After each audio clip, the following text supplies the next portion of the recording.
ਨਿਕੰਦਨ ਅਮਰਦਾਸ ਹਿਰਦੈ ਨਿਤ ਧਿਆਵੋ ਹਿਰਦੈ ਨਿਤ ਧਿਆਵੋ ਰਾਮਦਾਸ ਗੁਰੂ ਗੁਣ ਗਾਵੋ ਗੁਰੂ ਅਰਜਨ ਬੇਗਨਨ ਕੇ ਨਾਸਕ ਬੇਗਨਨ ਕੇ ਨਾਸਕ ਹਰ ਗੋਬਿੰਦ ਸ਼ੁਭ ਸਮਤ ਪ੍ਰਕਾਸ਼ਕ ਸ਼੍ਰੀ ਹਰਿ ਰਾਏ ਨਮੋ ਕਰ ਜੋਰੀ ਨਮੋ ਕਰ ਜੋਰੀ ਸ਼੍ਰੀ ਹਰਿ ਕ੍ਰਿਸ਼ਨ ਮਨਾਏ ਬਹੋਰੀ ਤੇਗ ਬਹਾਦਰ ਪਰਮ ਕਿਰਪਾਲਾ ਪਰਮ ਕਿਰਪਾਲਾ ਸ਼੍ਰੀ ਗੁਰੂ ਗੋਬਿੰਦ ਸਿੰਘ ਵਿਸਾਲਾ ਧਰੋਂ ਧਰਾ ਪਰ ਪੁੰਨ ਪੁੰਨ ਸੀਸਾ ਪੁੰਨ ਪੁੰਨ ਸੀਸਾ ਬੰਦੋਂ ਬਾਰ ਬਾਰ ਜਗਦੀਸਾ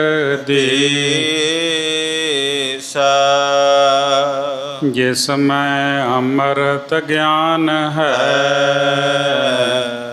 ਮਾਨਕ ਭਗਤ ਵੈਰਾਗ ਸ਼੍ਰੀ ਗੁਰੂ ਗ੍ਰੰਥ ਸਾਹਿਬ ਉਦਦ ਬੰਦੋਂ ਕਰ ਅਨੁਰਾਗ ਏਕ ਓੰਕਾਰ ਸਤਿਗੁਰੂ ਤੇ ਪ੍ਰਸਾਦ ਸਚ ਹੋਏ। ਵਾਹਿਗੁਰੂ ਜੀ ਕੀ ਫਤਿਹ। ਵਿਘਨ ਵਿਨਾਸ਼ਨ ਸੋਏ। ਗੁਰੂ ਨਾਨਕ ਪੁਰਸ਼ੋਤਮੰ ਪਰਵ ਪਰਾਵਰ ਨਾਥ। ਜੁਗਲ ਚਰਨ ਮਮ ਬੰਦਨਾ ਧਰ ਪਰ ਧਰ ਕਰ ਮਾਥ। ਜੁਗਲ ਚਰਨ ਮਮ ਬੰਦਨਾ ਧਰ ਪਰ ਧਰ ਕਰ ਮਾਥ। ਸਤਨਾਮ ਵਾਹਿਗੁਰੂ ਜੀ।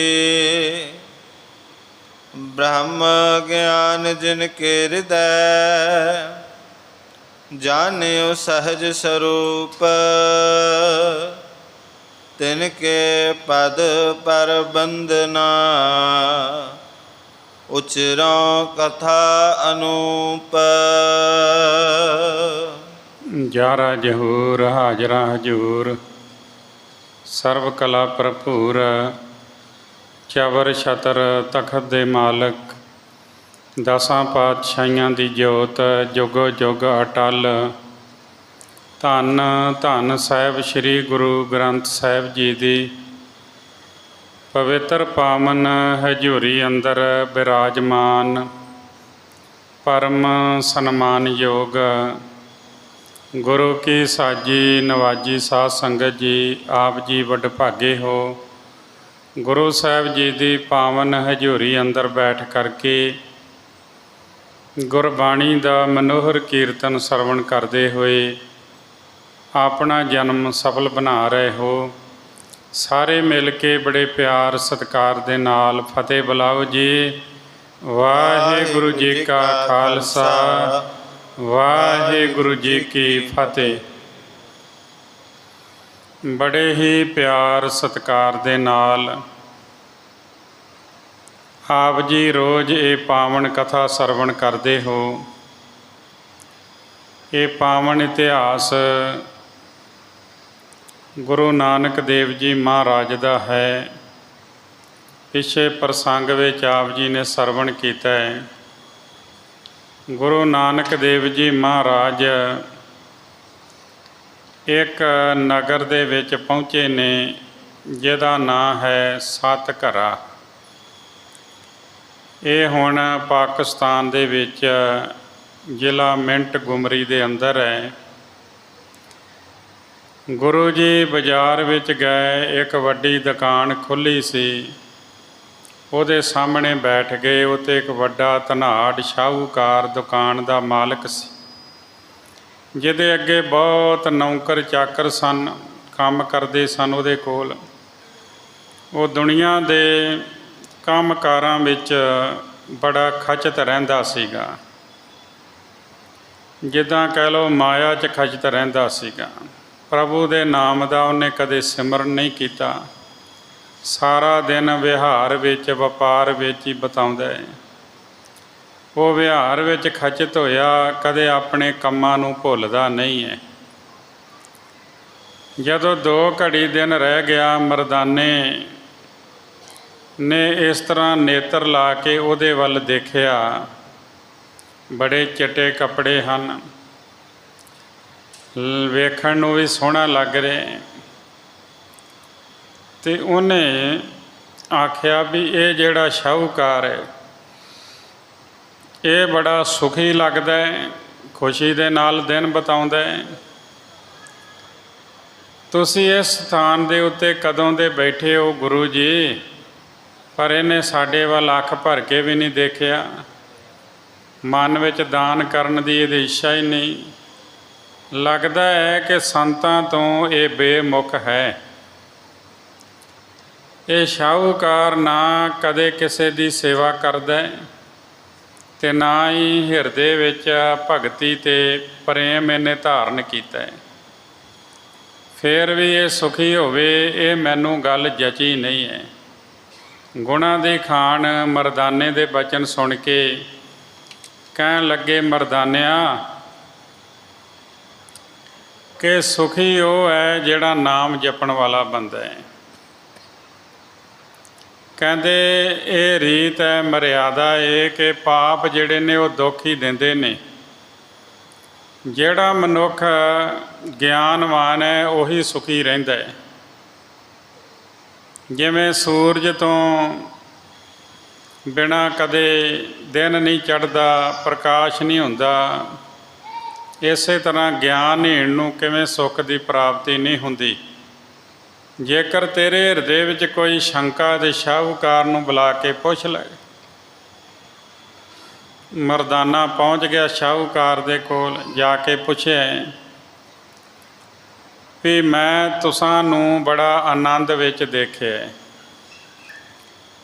ਬੜੇ ਤੁਸੀਂ ਸੁਖੀ ਹੋ।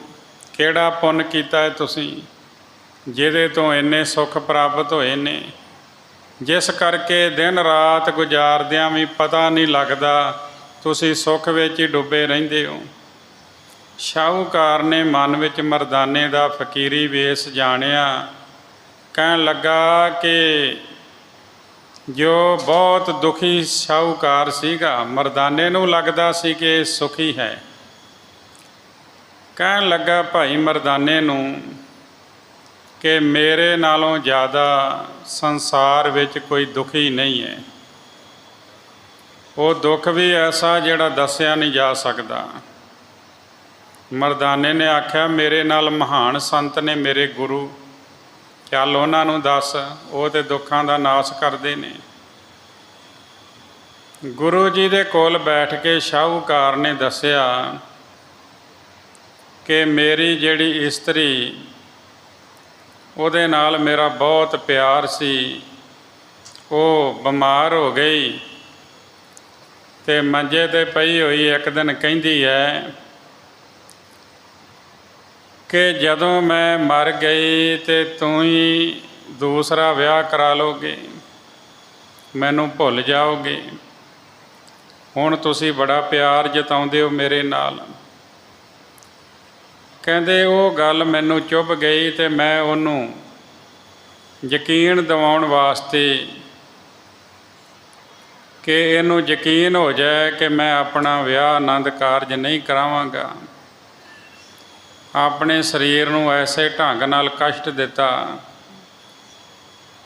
ਪਰ ਸਮਾਂ ਬੀਤਿਆ ਕਿ ਉਹ ਰਾਜੀ ਹੋ ਗਈ, ਉਹ ਨੌ ਬਰਨੌ ਹੋ ਗਈ।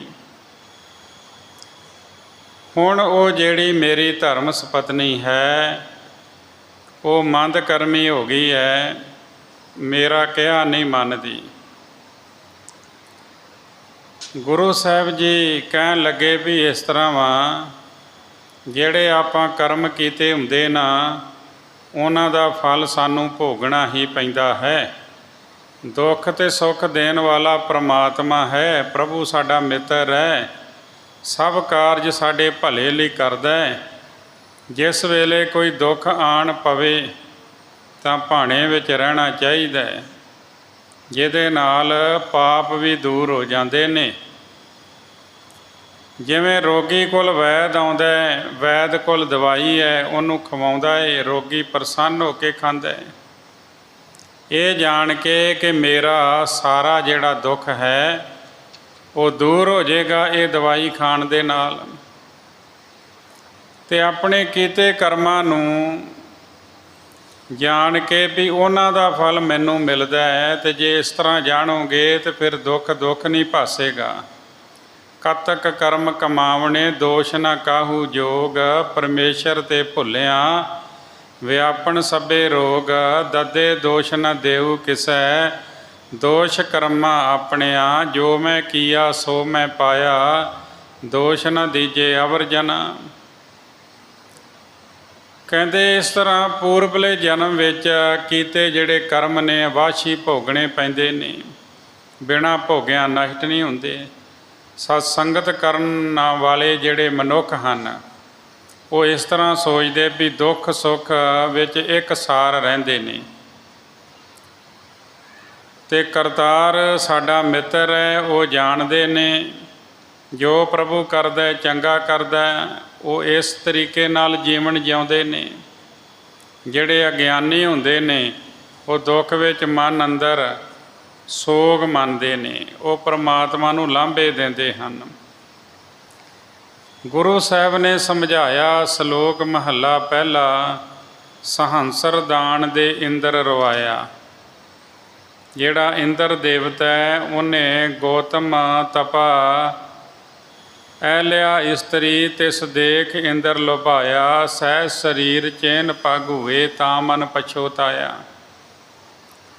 ਉਹਨੇ ਗੌਤਮ ਰਿਸ਼ੀ ਦੀ ਧਰਮ ਸਪਤਨੀ ਦਾ ਸਤ ਭੰਗ ਕੀਤਾ, ਇਸ ਕਰਕੇ ਉਹਨੂੰ ਭਾਰੀ ਸਜ਼ਾ ਮਿਲੀ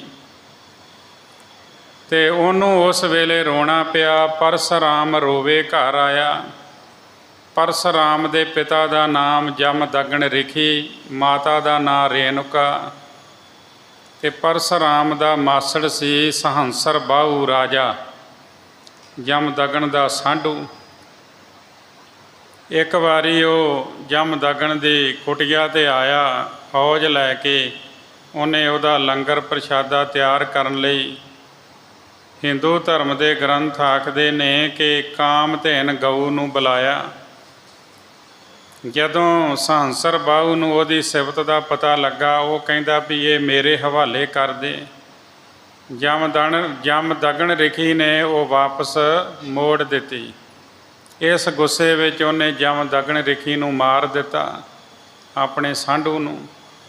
ਰੇਣੁਕਾ ਜਿਹੜੀ ਉਹਨਾਂ ਦੀ ਧਰਮ ਸਪਤਨੀ ਸੀ, ਧਾਹਾਂ ਮਾਰ ਕੇ ਰੋਈ, ਉੱਚੀ ਉੱਚੀ ਆਪਣੇ ਪੁੱਤਰ ਨੂੰ ਪੁਕਾਰਿਆ। ਉਹ ਤਪ ਕਰਨ ਵਾਸਤੇ ਗਿਆ ਹੋਇਆ ਸੀ। ਉਹ ਆਪਣੀ ਮਾਂ ਦੇ ਕੋਲ ਪਹੁੰਚਾ, ਪਿਤਾ ਦੀ ਮੌਤ ਹੋਈ ਵੇਖੀ, ਅਤੇ ਉਹਨੇ ਆਖਿਆ ਤੂੰ 21 ਵਾਰ ਦੁਹੱਥੜੇ ਮਾਰੇ ਨੇ ਆਪਣੇ ਸਰੀਰ ਦੇ ਉੱਤੇ। ਮਾਂ ਤੂੰ ਆਪਣੇ ਸਰੀਰ ਨੂੰ ਦੁੱਖ ਦਿੱਤਾ ਹੈ ਦੁਹੱਥੜੇ ਮਾਰ ਕੇ, ਅਤੇ ਮੈਂ 21 ਵਾਰੀ ਧਰਤੀ ਨੂੰ ਖੱਤਰੀਆਂ ਤੋਂ ਹੀਣੀ ਕਰਾਂਗਾ। ਉਹਨੇ ਫਿਰ ਹੱਥ ਵਿੱਚ ਕੁਹਾੜਾ ਲਿਆ ਅਤੇ ਜੰਗ ਕੀਤਾ। ਸਹੰਸਰ ਬਾਹੂ ਦੀ ਫੌਜ ਵੀ ਮਾਰ ਦਿੱਤੀ ਅਤੇ ਉਹਨੂੰ ਵੀ ਮਾਰ ਦਿੱਤਾ। ਫਿਰ ਤਪ ਕਰਨ ਚਲੇ ਗਿਆ, ਬ੍ਰਾਹਮਣਾਂ ਨੂੰ ਰਾਜ ਦਿਵਾ ਗਿਆ। ਖੱਤਰੀਆਂ ਦੇ ਫਿਰ ਵਾਧਾ ਹੋਇਆ ਜਦੋਂ ਤੇ ਉਹਨਾਂ ਨੇ ਫਿਰ ਰਾਜ ਲੈ ਲਿਆ। ਫਿਰ ਵਾਪਸ ਆਇਆ, ਖੱਤਰੀਆਂ ਦਾ ਨਾਸ਼ ਕੀਤਾ, ਫਿਰ ਬ੍ਰਾਹਮਣਾਂ ਨੂੰ ਰਾਜ ਦਿਵਾਇਆ। ਇਸ ਤਰ੍ਹਾਂ 21 ਵਾਰ ਉਹਨੇ ਖੱਤਰੀਆਂ ਦਾ ਨਾਸ਼ ਕੀਤਾ। ਜਦੋਂ ਰਾਮ ਜੀ ਦੇ ਸਾਹਮਣੇ ਹੋਇਆ ਤੇ ਉਹਨਾਂ ਨੇ ਉਹਦਾ ਬਾਲ ਹੀ ਖਿੱਚ ਲਿਆ।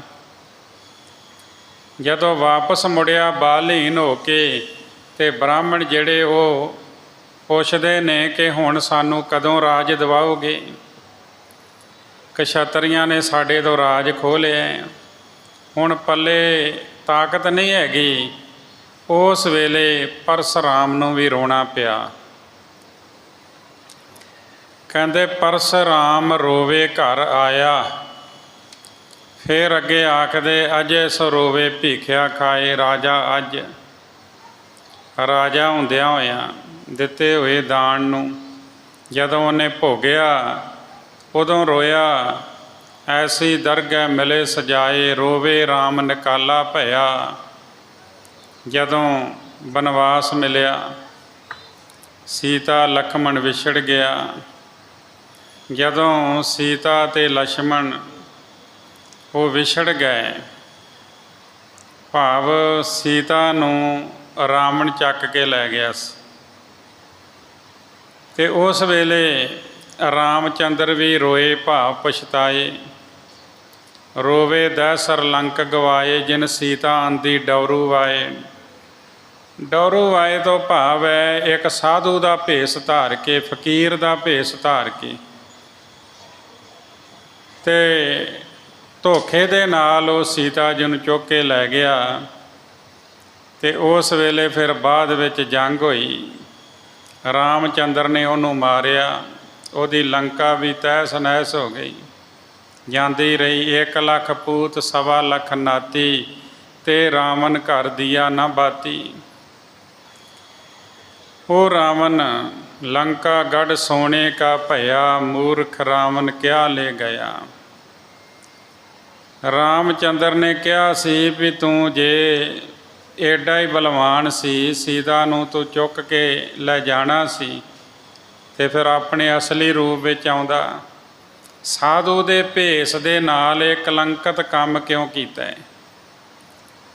ਇਹ ਜਿਹੜਾ ਬੜਾ ਪਵਿੱਤਰ ਵੇਸ ਹੈ, ਇਸ ਵੇਸ ਨੂੰ ਪਾ ਕੇ ਪ੍ਰਭੂ ਨੂੰ ਆਰਾਧਨਾ ਹੈ, ਪ੍ਰਭੂ ਦੀ ਬੰਦਗੀ ਕਰਨੀ ਹੈ, ਨਾ ਕਿ ਇਸ ਵੇਸ ਨੂੰ ਧਾਰਨ ਕਰਕੇ ਲੋਕਾਂ ਦੀਆਂ ਧੀਆਂ ਭੈਣਾਂ ਚੁੱਕ ਕੇ ਲਿਜਾਣੀਆਂ। ਇਹ ਤੂੰ ਮਾੜਾ ਕੰਮ ਕੀਤਾ ਹੈ। ਇੱਕ ਸਾਧੂ ਦੇ ਵੇਸ ਨੂੰ ਬਦਨਾਮ ਕਰਨ ਦੀ ਕੋਸ਼ਿਸ਼ ਕੀਤੀ। ਉਸ ਵੇਲੇ ਜਦੋਂ ਰਾਵਣ ਜਿਹੜਾ ਸੀ ਉਹ ਵੀ ਪਛਤਾਇਆ ਹੈ। ਫਿਰ ਕਹਿੰਦੇ ਰੋਵੇ ਪਾਂਡਵ ਭੈ ਮਜੂਰ। ਵਿਰਾਟ ਰਾਜੇ ਦੇ ਕੋਲ ਇਹ ਮਜ਼ਦੂਰੀ ਕਰਦੇ ਹੋਏ ਆਖਰੀ ਸਾਲ ਜਿਹੜਾ ਸੀ ਉਹ ਇਹਨਾਂ ਲੁੱਕ ਕੇ ਰਹਿਣਾ ਸੀ, ਪਤਾ ਨਹੀਂ ਲੱਗਣਾ ਚਾਹੀਦਾ। ਉਸ ਵੇਲੇ ਇਹਨਾਂ ਨੂੰ ਵੀ ਰੋਣਾ ਪਿਆ, ਜਿਨ੍ਹਾਂ ਦੇ ਨਾਲ ਕ੍ਰਿਸ਼ਨ ਜੀ ਸਾਥ ਦੇ ਰਹੇ ਸਨ, ਉਹਦੇ ਬਾਵਜੂਦ ਵੀ। ਰੋਵੇ ਜਨਮੇਜਾ ਖੋਏ ਗਿਆ। ਪੰਡਤਾਂ ਦੀ ਹੱਤਿਆ ਕਰਨ ਦੀ ਇੱਕ ਗਲਤੀ, ਇੱਕ ਹੀ ਕਾਰਨ ਪਾਪੀ ਭਇਆ, ਉਹ ਪਾਪ ਉਹਨੂੰ ਲੱਗਾ। ਇਸ ਵਾਸਤੇ ਜਨਮੇਜਾ ਵੀ ਪਛਤਾਇਆ, ਰੋਇਆ। ਜਦੋਂ ਕਥਾ ਸੁਣੀ ਤੇ ਵਿੱਚ ਨੱਕ ਚੜ੍ਹਾਇਆ, ਕੋੜ ਦਾ ਰੋਗ ਜਿਹੜਾ ਸੀ ਨੱਕ ਦੇ ਉੱਤੇ ਟਿਕ ਗਿਆ, ਨਸੂਰ ਬਣ ਗਿਆ, ਉਹਦੇ ਨਾਲ ਹੀ ਉਹਦੀ ਮੌਤ ਹੋਈ। ਫਿਰ ਕਹਿੰਦੇ ਰੋਵੇਂ ਸੇਖ ਮਸਾਇਕ ਪੀਰ, ਅੰਤ ਕਾਲ ਮਤ ਲਾਗੇ ਭੀੜ। ਵੱਡੇ ਵੱਡੇ ਸ਼ੇਖ ਪੀਰ ਵੀ ਰੋਂਦੇ ਨੇ, ਪਛਤਾਉਂਦੇ ਨੇ ਆਉਣ ਵਾਲੇ ਸਮੇਂ ਨੂੰ ਸੋਚ ਕੇ, ਮਤਾ ਕਿਤੇ ਸਾਡੇ ਉੱਤੇ ਵੀ ਕੋਈ ਬਿਪਤਾ ਨਾ ਆਣ ਪਵੇ। ਰੋਵੇ ਰਾਜੇ ਕੰਨ ਪੜਾਏ, ਗੋਪੀ ਚੰਦ ਵਰਗੇ, ਭਰਥਰੀ ਵਰਗੇ ਰਾਜੇ ਉਹਨਾਂ ਗੋਰਖ ਦੇ ਚੇਲੇ ਬਣ ਕੇ ਕੰਨ 'ਤੇ ਪੜਵਾ ਲਏ, ਪਰ ਕਿਤੇ ਨਾ ਕਿਤੇ ਉਹਨਾਂ ਨੂੰ ਵੀ ਪਛਤਾਉਣਾ ਪਿਆ। ਘਰ ਘਰ ਮੰਗੇ ਭਿਖਿਆ ਜਾਏ, ਘਰ ਘਰ ਵਿੱਚ ਭਿਖਿਆ ਮੰਗਣੀ ਪਈ। ਰੋਵੇ ਕਿਰਪਨ ਸੰਚੈ ਧਨ ਜਾਏ, ਕੰਜੂਸ ਦਾ ਧਨ ਚਲੇ ਜਾਵੇ ਤੇ ਉਹ ਵੀ ਰੋਂਦਾ। ਪੰਡਤ ਰੋਵੇ ਗਿਆਨ ਗਵਾਏ। ਉਹ ਪ੍ਰਮਾਤਮਾ ਜਿਹੜਾ ਹੈ ਖਲ ਮੂਰਖ ਤੇ ਪੰਡਤ ਕਰਬੋ ਪੰਡਤ ਤੇ ਮੁਗਧਾਰੀ। ਜਦੋਂ ਉਹਦੀ ਰਜਾ ਹੋਵੇ ਤੇ ਪੰਡਤ ਦਾ ਗਿਆਨ ਵੀ ਚਲਾ ਜਾਂਦਾ, ਉਹ ਵੀ ਮੂਰਖਾਂ ਵਾਲੀ ਹਰਕਤਾਂ ਕਰਨ ਲੱਗ ਪੈਂਦਾ। ਪੰਡਤ ਤੋਂ ਭਾਵ ਹੈ ਗਿਆਨੀ, ਗਿਆਨਵਾਨ ਬੰਦਾ, ਉਹ ਵੀ ਫਿਰ ਪਛਤਾਉਂਦਾ ਹੈ। ਬਾਲੀ ਰੋਵੈ ਨਾਹੇ ਪਧਾਰ, ਜੇ ਜਵਾਨ ਇਸਤਰੀ ਦਾ ਪਤੀ ਉਹਦੇ ਸਿਰ 'ਤੇ ਨਾ ਹੋਵੇ ਉਹ ਵੀ ਰੋਂਦੀ ਹੈ। ਨਾਨਕ ਦੁਖੀਆ ਸਭ ਸੰਸਾਰ। ਇੱਥੇ ਪਾਠ ਕਰਨ ਲੱਗਿਆਂ ਨਾਨਕ ਦੁਖੀਆ ਨਹੀਂ ਕਹਿਣਾ। ਬਹੁਤਾਤ ਦੇ ਵਿੱਚ ਇੱਦਾਂ ਹੀ ਕਈ ਵਾਰੀ ਪਾਠ ਕਰ ਜਾਂਦੇ ਨੇ, ਨਾਨਕ ਦੁਖੀਆ ਸਭ ਸੰਸਾਰ। ਨਹੀਂ, ਨਾਨਕ ਦੇ ਦੂਜਿਆਂ ਦੇ ਦੁੱਖ ਮਿਟਾਉਣ ਆਇਆ ਹੈ, ਉਹ ਦੁਖੀਆ ਕਿੱਦਾਂ ਹੋ ਸਕਦਾ? ਨਾਨਕ ਦੁਖੀਆ ਸਭ ਸੰਸਾਰ।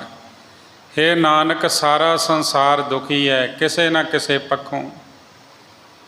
ਕੋਈ ਮਾਇਆ ਕਰਕੇ ਦੁਖੀ ਹੈ, ਕੋਈ ਆਪਣੇ ਪਰਿਵਾਰ ਤੋਂ ਦੁਖੀ ਹੈ, ਕੋਈ ਰਿਸ਼ਤੇਦਾਰ ਤੋਂ ਦੁਖੀ ਹੈ, ਕੋਈ ਆਪਣੇ ਆਪ ਤੋਂ ਹੀ ਦੁਖੀ ਹੈ। ਸਰੀਰ ਵਿੱਚ ਐਸਾ ਰੋਗ ਆ ਗਿਆ, ਉਹ ਤਾਂ ਦੁਖੀ ਹੈ। ਕਿਸੇ ਨਾ ਕਿਸੇ ਪੱਖੋਂ ਹਰ ਬੰਦਾ ਦੁਖੀ ਹੈ। ਮੰਨੇ ਨਾਉ ਸੋਈ ਜਿਨ ਜਾਏ। ਜਿਹੜਾ ਪਰਮਾਤਮਾ ਦਾ ਨਾਮ ਮੰਨਦਾ ਹੈ ਉਹ ਜੀਵਨ ਦੀ ਬਾਜੀ ਜਿੱਤਦਾ ਹੈ। ਔਰੀ ਕਰਮ ਨ ਲੇਖੇ ਲਾਏ। ਹੋਰ ਜਿਹੜੇ ਧਾਰਮਿਕ ਮਿੱਥੇ ਹੋਏ ਕਰਮ ਨੇ ਉਹ ਬੰਦੇ ਦਾ ਪਾਰ ਉਤਾਰਾ ਨਹੀਂ ਕਰਦੇ। ਇਸ ਤਰ੍ਹਾਂ ਗੁਰੂ ਨਾਨਕ ਦੇਵ ਜੀ ਮਹਾਰਾਜ ਨੇ ਉਪਦੇਸ਼ ਦੇ ਕੇ ਤੇ ਉਹ ਸ਼ਾਹੂਕਾਰ ਦਾ ਜਿਹੜਾ ਦੁੱਖ ਸੀ ਉਹਨੂੰ ਦੂਰ ਕੀਤਾ। ਆਖਿਆ ਪਰਮਾਤਮਾ ਕਦੇ ਵੀ ਕਿਸੇ ਨਾਲ ਮਾੜਾ ਨਹੀਂ ਕਰਦਾ। ਵੇਖ ਸੰਸਾਰ ਦੇ ਵਿੱਚ ਕਿੰਨੇ ਲੋਕ ਦੁਖੀ ਹਨ। ਪ੍ਰਭੂ ਦਾ ਨਾਮ ਜਪਿਆ ਕਰ, ਸਿਮਰਨ ਕਰਿਆ ਕਰ, ਤੇਰਾ ਜੀਵਨ ਸੁਖਮਈ ਹੋ ਜਾਏਗਾ। ਅੱਗੇ ਕਵੀ ਸੰਤੋਖ ਸਿੰਘ ਜੀ ਪ੍ਰਸੰਗ ਬਿਆਨ ਕਰਦੇ ਨੇ, ਬੜੇ ਪਿਆਰ ਸਤਿਕਾਰ ਦੇ ਨਾਲ ਸਰਵਣ ਕਰੋ। ਇੱਕ ਵਾਰ ਉਚਾਰਨ ਕਰੋ ਜੀ, ਸਤਨਾਮ ਵਾਹਿਗੁਰੂ ਜੀ। ਬ੍ਰਹਮ ਗਿਆਨ ਜਿਨ ਕੇ ਹਿਰਦੈ, ਜਾਣਿਓ ਸਹਜ ਸਰੂਪ। ਜਿਨ੍ਹਾਂ ਨੇ ਆਪਣੇ ਸਹਿਜ ਸਰੂਪ ਨੂੰ ਜਾਣ ਲਿਆ ਤੇ ਬ੍ਰਹਮ ਗਿਆਨ ਜਿਨ੍ਹਾਂ ਦੇ ਹਿਰਦੇ ਵਿੱਚ ਪ੍ਰਕਾਸ਼ਿਆ ਹੈ ਜੀ। ਤਿਨ ਕੇ ਪਦ ਪਰ ਬੰਦਨਾ, ਉਚਰਾਓ ਕਥਾ ਅਨੂਪ। ਮੈਂ ਉਹਨਾਂ ਦੇ ਚਰਨ ਕਮਲਾਂ ਉੱਤੇ ਮੱਥਾ ਟੇਕਦਾ ਹਾਂ ਜਿਨ੍ਹਾਂ ਨੇ ਆਪਣੇ ਸਹਿਜ ਸਰੂਪ ਨੂੰ ਜਾਣ ਲਿਆ ਹੈ ਤੇ ਬ੍ਰਹਮ ਦਾ ਗਿਆਨ ਜਿਨ੍ਹਾਂ ਦੇ ਹਿਰਦੇ ਵਿੱਚ ਪ੍ਰਕਾਸ਼ਿਆ ਹੋਇਆ ਹੈ। ਉਹਨਾਂ ਦੇ ਚਰਨ ਕਮਲਾਂ 'ਤੇ ਮੈਂ ਮੱਥਾ ਟੇਕਦਾ ਤੇ ਫਿਰ ਮੈਂ ਭਾਵ ਕਵੀ ਸੰਤੋਖ ਸਿੰਘ ਬੇਮਿਸਾਲ ਕਥਾ ਉਚਾਰਨ ਕਰਦਾ ਹਾਂ ਜੀ। ਸਿਰ ਅੰਗਦ ਸੁਨ ਅਗਲ ਪ੍ਰਸੰਗਾ, ਗੁਰੂ ਕਹਿਨ ਲਗ ਪੁਨ ਤੇ ਸੰਗਾ। ਫਿਰ ਗੁਰੂ ਅੰਗਦ ਦੇਵ ਜੀ ਮਹਾਰਾਜ ਨੂੰ ਭਾਈ ਬਾਲਾ ਜੀ ਕਹਿੰਦੇ ਵੀ ਅਗਲੀ ਕਥਾ ਸੁਣੋ। ਗੁਰੂ ਨਾਨਕ ਦੇਵ ਜੀ ਮੁੜ ਉਹਨਾਂ ਨੂੰ ਕਹਿਣ ਲੱਗੇ, ਗੁਰੂ ਜੀ ਮੁੜ ਫਿਰ ਇਸ ਤਰ੍ਹਾਂ ਉਚਾਰਨ ਕਰਨ ਲੱਗੇ, ਜੋ ਜਨਮੇਜੇ ਦੀ ਕਹਾਣੀ ਹੈ ਉਹ ਸੁਣੋ ਜੀ। ਵੇਦ ਬਿਆਸ ਇੱਕ ਬਾਸੁਰ ਮਾਹੀ, ਬੈਠਿਓ ਤੋ ਨਿਪਤ ਕੇ ਪਾਹੀ। ਕਿ ਜਿਸ ਤਰ੍ਹਾਂ ਸਭ ਕੁਝ ਜਾਣਦਿਆਂ ਹੋਇਆਂ ਦੁੱਖ ਪ੍ਰਾਪਤ ਕੀਤਾ, ਉਹ ਸਾਰੀ ਕਥਾ ਕਹਿਣ ਲੱਗੇ ਸੁਣੋ। ਕਿ ਵੇਦ ਬਿਆਸ ਇੱਕ ਬਾਸੁਰ ਮਾਹੀ, ਰਿਖੀ ਵੇਦ ਵਿਆਸ ਇੱਕ ਦਿਨ। ਬਾਸੁਰ ਕਹਿੰਦੇ ਨੇ ਦਿਨ ਨੂੰ। ਕਹਿੰਦੇ ਇੱਕ ਦਿਨ ਜੋ ਰਿਖੀ ਵੇਦ ਵਿਆਸ ਰਾਜੇ ਕੋਲ ਬੈਠਾ ਹੋਇਆ ਸੀ, ਬੈਠੇ ਹੋਤੋ ਨਿਰਪਤ ਕੇ ਪਾਹੀ। ਪਾਹੀ ਕਹਿੰਦੇ ਪਾਸ। ਉਹ ਜਨਮੇਜੇ ਰਾਜੇ ਦੇ ਕੋਲ ਬੈਠਾ ਸੀ ਜੀ। ਆਪਣੇ ਪਿਤਰਨ ਕੇ ਦੁਖ ਗਾਥਾ, ਭੋਜਨ ਲਗਾ ਭੋਜਨ ਲਗਾ ਤਾਹੇ ਕੇ ਸਾਥਾ। ਰਾਜਾ ਜਨਮੇਜਾ ਆਪਣੇ ਪਿਤਾ ਪੁਰਖਿਆਂ ਦੇ ਦੁੱਖਾਂ ਦੀ ਕਹਾਣੀ ਬਾਰੇ ਰਿਖੀ ਵੇਦ ਵਿਆਸ ਤੋਂ ਪੁੱਛਣ ਲੱਗਾ ਹੈ ਜੀ। ਧਰਮ ਜਬ ਹੈ ਜੂਪ ਕੋ ਖੇਲਾ, ਜੇਤੇ ਬੀਤਿਓ ਕਾਲ ਦੋਹੇਲਾ। ਯੁਧਿਸ਼ਠਰ ਨੇ ਜਦ ਜੂਆ ਖੇਲਿਆ ਸੀ, ਜਿਸ ਕਾਰਨ ਉਹਨਾਂ ਨੂੰ ਕਸ਼ਟ ਵਾਲਾ ਸਮਾਂ ਕੱਟਣਾ ਪਿਆ ਜੀ। ਕਿਨਹੋ ਬਰਜਨਾ ਤੇ ਕੋ ਕੀਨੋ, ਗਹਿਓ ਕੁਕਰਮ ਜੋ ਧਰਮ ਪ੍ਰਬੀਨੋ। ਤੇ ਯੁਧਿਸ਼ਠਰ ਨੂੰ ਕਿਸੇ ਨੇ ਰੋਕਿਆ ਕਿਉਂ ਨਹੀਂ ਹੈ? ਯੁਧਿਸ਼ਠਰ ਧਰਮ ਵਿੱਚ ਜਿਹੜਾ ਪੂਰੀ ਤਰ੍ਹਾਂ ਸਮਰੱਥ ਸੀ, ਜਿਹਨੂੰ ਧਰਮ ਪੁੱਤਰ ਕਹਿੰਦੇ ਸਨ, ਉਸਨੇ ਇਹ ਖੋਟਾ ਕਰਮ, ਇਹ ਖੋਟਾ ਰਸਤਾ ਫੜ ਲਿਆ। ਦੇਖੋ, ਜੇ ਧਰਮ ਪੁੱਤਰ ਹੀ ਜੂਆ ਖੇਡੇਗਾ ਤੇ ਫਿਰ ਦੂਜਾ ਕੀ ਕਰੇਗਾ? ਕਹਿੰਦੇ ਉਹ ਧਰਮ ਦੇ ਵਿੱਚ ਸਮਰੱਥ ਸੀ, ਫਿਰ ਵੀ ਇਹ ਖੋਟਾ ਕੰਮ ਕੀਤਾ ਜੀ। ਸ਼ੁਭ ਸੁਭਾਏ ਸਤਬਾਦੀ ਸੋਏ, ਐਸੇ ਬੁੱਧ ਕਾਸਤੇ ਹੋਏ। ਉਹ ਉੱਤਮ ਸੁਭਾਅ ਵਾਲਾ ਸੀ ਤੇ ਸਤਵਾਦੀ ਸੀਗਾ, ਤੇ ਅਜਿਹੀ ਅਕਲ ਕਿਸ ਤਰ੍ਹਾਂ ਉਹਦੀ ਹੋ ਗਈ ਜੀ। ਭਨੈ ਬਿਆਸ ਜਨਮੇਜਾ, ਸੁਨੀਏ ਈਸ਼ਰ ਨੀਤ ਅਵਸ਼ਯ ਹੈ ਗੁਨੀਏ। ਤੇ ਉਸ ਵੇਲੇ ਭਣੇ ਬਿਆਸ ਜਨਮੇਜਾ ਸੁਣੀਏ, ਈਸ਼ਵਰ ਨੇਤ ਅਵਸ਼ਯ ਹੈ ਗੁਣੀਏ। ਕਹਿਣ ਲੱਗੇ, ਰਾਜਾ ਜਨਮੇਜਾ ਜੀ ਸੁਣੋ, ਕਰਤਾਰ ਦੀ ਠਹਿਰਾਈ ਹੋਣੀ ਜਿਹੜੀ ਹੈ ਨਾ, ਉਹ ਜ਼ਰੂਰ ਹੋ ਕੇ ਰਹਿੰਦੀ ਹੈ ਜੀ। ਕੋਟੁ ਪਾਵਨ ਕੋ ਕਰੈ, ਕੈਸੋ ਸਿਆਣਾ ਹੋਏ। ਕਹਿਣ ਲੱਗੇ ਕਿ ਭਾਵੇਂ ਕੋਈ ਕਰੋੜਾਂ ਹੀ ਯਤਨ ਕਰ ਲਏ, ਕਿੰਨਾ ਵੀ ਸਿਆਣਾ ਹੋਵੇ ਜੀ। ਤਾਰੇ ਟਰਤ ਨਾ ਕਿਸੂ ਤੇ, ਹੋਨਹਾਰ ਸੋ ਹੋਏ। ਜਿਹੜੀ ਹੋਣੀ ਹੈ ਉਹ ਹੋ ਕੇ ਰਹਿੰਦੀ ਹੈ, ਉਹ ਕਿਸੇ ਦੇ ਟਾਲਿਆਂ ਨਹੀਂ ਟਲਦੀ ਜੀ। ਕਹਿ ਜਨਮੇਜਾ ਸੁਨ ਮਨ ਰਾਏ, ਆਗੈ ਸੁਧ ਕੋ ਦੇਹ ਬਤਾਏ। ਤੇ ਰਾਜੇ ਜਨਮੇਜੇ ਨੇ ਕਿਹਾ ਵੀ ਮੁਨੀ ਜਨਾਂ ਦੇ ਰਾਜੇ ਸੁਣੋ, ਅੱਗੇ ਦੀ ਖਬਰ ਜੇ ਕੋਈ ਹੈ ਦੱਸ ਦੇਵੋ ਜੀ। ਹੋਨਹਾਰ ਹੋਵਹਿ ਤਬ ਕੈਸੇ, ਅਨਜਾਨਤ ਹੋਇ ਜੈਸੇ ਤੈਸੇ। ਉਸ ਵੇਲੇ ਹੋਣੀ ਕਿਸ ਤਰ੍ਹਾਂ ਵਾਪਰੇਗੀ? ਅਸਲ ਵਿੱਚ ਅਗਿਆਨ ਕਰਕੇ ਹੀ ਜਿਵੇਂ ਤਿਵੇਂ ਹੁੰਦਾ ਹੈ ਜੀ। ਬਿਆਸ ਕਹੈ ਤੁਮਰੇ ਸੁਧ ਜੋ, ਪੂਰਬ ਕਹੋ ਲਿਓ ਸੁਨ ਸੋ। ਤੇ ਬਿਆਸ ਨੇ ਆਖਿਆ, ਜਿਹੜੀ ਤੁਹਾਡੇ ਬਾਰੇ ਭਵਿੱਖ ਦੀ ਖਬਰ ਹੈ ਉਹਨੂੰ ਤੁਸੀਂ ਸੁਣ ਲਵੋ ਜੀ। ਏਕ ਤੁਰੰਗਨ ਤੁਮ ਢਿਗ ਆਵੈ, ਲੈਹੋ ਮੋਲ ਨਿਜ ਧਾਮ ਰਖਾਵੈ। ਕਿ ਇੱਕ ਘੋੜੀ ਤੁਹਾਡੇ ਕੋਲ ਆਵੇਗੀ, ਤੁਸੀਂ ਮੁੱਲ ਲੈ ਕੇ ਉਹਨੂੰ ਆਪਣੇ ਘਰ ਵਿੱਚ ਰੱਖੋਗੇ ਜੀ। ਵੈ ਰੂੜ ਬਨ ਜਾਹੇ ਅਖੇਰਾ, ਦੱਖਣ ਦਿਸ਼ਾ ਕਰੈ ਨਿਜ ਫੇਰਾ।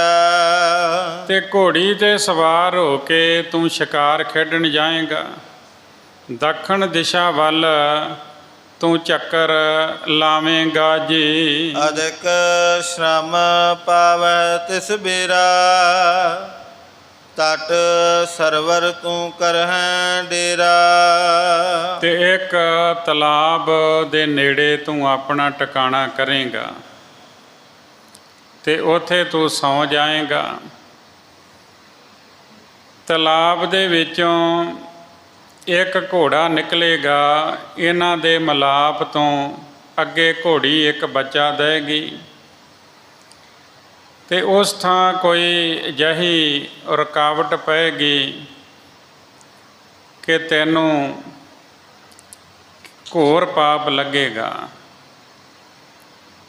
ਕਹਿੰਦੇ ਕਿ ਮਹਾਂਭਾਰਤ ਸੁਣੇਗਾ। ਪੂਰੀ ਗੱਲ ਉਹਨਾਂ ਦੱਸੀ ਕਿ ਜਦੋਂ ਮਹਾਂਭਾਰਤ ਸੁਣੇਗਾ ਫਿਰ ਤੂੰ ਵਿਸ਼ਵਾਸ ਨਹੀਂ ਕਰੇਗਾ, ਤੇ ਜਿਸ ਕਰਕੇ ਕੁਝ ਕਸ਼ਟ ਤੇਰਾ ਰਹਿ ਜਾਏਗਾ। ਕਹਿਣ ਲੱਗੇ ਜਿਹੜੀ ਘੋੜੀ ਹੈ ਉਹ ਜਦੋਂ ਬੱਚਾ ਦੇਵੇਗੀ ਨਾ, ਉਹ ਬੜਾ ਸੁੰਦਰ ਹੋਵੇਗਾ, ਬਹੁਤ ਸੁੰਦਰ। ਤੂੰ ਉਹਦੇ ਖੁਸ਼ੀ ਵਿੱਚ ਜੱਗ ਕਰੇਗਾ, ਤੇਰੇ ਕੋਲ ਬਹੁਤ ਬ੍ਰਾਹਮਣ ਆਉਣਗੇ। ਉਸ ਥਾਂ 'ਤੇ ਕੋਈ ਰੁਕਾਵਟ ਪਏਗੀ। ਰੁਕਾਵਟ ਜੋ ਪਈ ਉਹ ਵੀ ਅੱਗੇ ਦੱਸਣਗੇ ਜਦੋਂ ਉਹ ਸਮਾਂ ਆਏਗਾ। ਅਜੇ ਤਾਂ ਦੱਸ ਰਿਹਾ ਵੀ ਇੱਦਾਂ ਹੋਏਗਾ। ਅਤੇ ਜਿਹੜੀ ਰੁਕਾਵਟ ਪਏਗੀ, ਜਿਸ ਕਾਰਨ ਤੈਨੂੰ ਪਾਪ ਲੱਗੇਗਾ, ਉਸ ਕਾਰਨ ਤੂੰ ਉਹਨੂੰ ਕਸ਼ਟ ਨੂੰ ਦੂਰ ਕਰਨ ਵਾਸਤੇ ਤੂੰ ਮਹਾਂਭਾਰਤ ਦੀ ਕਥਾ ਸੁਣੇਗਾ। ਕਥਾ ਵਿੱਚ ਕਿਸੇ ਥਾਂ 'ਤੇ ਤੂੰ ਵਿਸ਼ਵਾਸ ਨਹੀਂ ਕਰੇਗਾ, ਜਿਸ ਕਰਕੇ ਤੇਰੇ ਕਸ਼ਟ ਰਹਿ ਜਾਏਗਾ ਅਤੇ ਉਹਦੇ ਕਾਰਨ ਤੇਰੀ ਮੌਤ ਹੋਏਗੀ। ਹੁਣ ਮੈਂ ਵਾਪਰਨ ਵਾਲੀ ਭਵਿੱਖ ਦੀ ਸਾਰੀ ਗੱਲ ਦੱਸ ਦਿੱਤੀ ਹੈ, ਪਹਿਲਾਂ ਹੀ ਤੈਨੂੰ ਖਬਰ ਦੇ ਦਿੱਤੀ ਹੈ। ਜਿਹੀ ਉਲਟ ਗੱਲ ਤੂੰ ਕਰੀ ਨਾ, ਖਬਰਦਾਰ ਰਵੀਂ। ਪਰ ਜਿਹੜੀ ਹੋਣੀ ਹੋਵੇ ਉਹ ਤਾਂ ਹੋ ਕੇ ਰਹਿੰਦੀ ਹੈ, ਉਹ ਥੋੜ੍ਹਾ ਟਲਦੀ ਹੈ, ਉਹ ਹੋ ਕੇ ਰਹਿੰਦੀ ਹੈ। ਪਹਿਲਾਂ ਸਾਰਾ ਕੁਝ ਦੱਸ ਦਿੱਤਾ ਵੀ ਇੱਦਾਂ ਇੱਦਾਂ ਹੋਏਗਾ, ਹੁਸ਼ਿਆਰ ਹੋ ਜਾ, ਖਬਰਦਾਰ ਹੋ ਜਾ। ਜਦੋਂ ਇਹ ਗੱਲ ਸੁਣੀ ਹੈ ਜੀ, ਸੁਨ ਨਰੇਸ਼ ਬਿਸਮੈ ਭਇਓ, ਬਨਜ ਤਿਆਗ ਦੀਏ ਕਾਜ। ਸੁਣ ਕੇ ਰਾਜਾ ਹੈਰਾਨ ਹੋਇਆ। ਉਹਨੇ ਘੋੜਿਆਂ ਦਾ ਵਪਾਰ ਕਰਨਾ ਹੀ ਛੱਡ ਦਿੱਤਾ ਕਿ ਨਾ ਮੈਂ ਅੱਜ ਤੋਂ ਬਾਅਦ ਕੋਈ ਘੋੜਾ ਖਰੀਦਣਾ ਹੈ, ਨਾ ਘੋੜੀ ਖਰੀਦਣੀ ਹੈ, ਨਾ ਕੋਈ ਵਿਸ਼ੇਰਾ ਵਿਸ਼ੇਰੀ ਖਰੀਦਣੀ। ਉਹਨੇ ਵਪਾਰ ਕਰਨਾ ਬੰਦ ਕਰ ਦਿੱਤਾ ਜੀ। ਕਾਰਨ ਕੇ ਨਿਰਮੂਲ ਤੇ ਕੈਸੇ ਹੋਵੈ ਕਾਜ। ਕਾਰਨ ਦਾ ਜਦੋਂ ਮੋਢੀ ਨਾ ਹੋਇਆ ਤੇ ਕਿਵੇਂ ਜਿਹਾ ਕਾਰਜ ਹੋਵੇਗਾ ਜੀ। ਜਿਨ ਹੈ ਬੋਵੈ ਬੀਜ ਅਕਾਰੇ, ਕਿਉ ਕੰਟਨ ਦੁਖ ਦੇ ਕੰਟਾਰੇ। ਜੇ ਕੋਈ ਪਹਿਲਾਂ ਅਜਿਹਾ ਬੀਜ ਨਾ ਬੀਜਿਆ ਜਾਵੇ ਤਾਂ ਕੰਡਿਆਂ ਨਾਲ ਕੰਡਿਆਲੀ ਕਿਉਂ ਦੁੱਖ ਦੇਵੇਗੀ। ਹੁਣ ਜਦੋਂ ਅਸੀਂ ਬਾਣੀ ਪੜ੍ਹਦੇ ਹਾਂ, ਉੱਥੇ ਇਹ ਪੰਗਤੀ ਆਉਂਦੀ ਹੈ, ਲੋੜੈ ਦਾਖ ਬਿਜੌਰੀਆਂ ਕਿੱਕਰ ਬੀਜੈ ਜੱਟ। ਜੱਟ ਨੇ, ਕਿਸਾਨ ਨੇ ਘਰ ਕਿੱਕਰ ਦਾ ਬੀਜ ਬੀਜਤਾ ਅਤੇ ਆਸ ਰੱਖੀ ਵੀ ਇਹਦੇ ਤੋਂ ਬੂਟਾ ਪੈਦਾ ਹੋਏਗਾ ਅਤੇ ਬਿਜੌਰੀਆ ਇਲਾਕੇ ਦੀਆਂ ਮਸ਼ਹੂਰ ਦਾਖਾਂ ਲੱਗਣਗੀਆਂ ਇਹਨੂੰ। ਹੁਣ ਕਿੱਕਰ ਨੂੰ ਤਾਂ ਕੰਡੇ ਹੀ ਲੱਗਣੇ ਹੈ, ਟੁਕਲੇ ਲੱਗਣੇ ਉਹਨੂੰ, ਦਾਖਾਂ ਕਿੱਦਾਂ ਲੱਗ ਜਾਣ। ਜਿਹੜਾ ਬੀਜ ਬੀਜਿਆ ਉਹੀ ਵਿਕਸਿਤ ਹੋਵੇਗਾ ਨਾ, ਉਹੀ ਵਧੇ ਫੁੱਲੇਗਾ। ਜੇ ਕਿੱਕਰ ਬੀਜੀ ਵਿਹੜੇ ਵਿੱਚ ਤੇ ਕੰਡੇ ਪੈਰ ਵਿੱਚ ਜ਼ਰੂਰ ਵੱਜਣਗੇ, ਭਾਵੇਂ ਕੁਝ ਸਮੇਂ ਬਾਅਦ ਜਾਂ ਉਦੋਂ ਵੀ ਬਾਅਦ ਵਿੱਚ ਵੱਜਣੇ ਜ਼ਰੂਰ ਹੈ।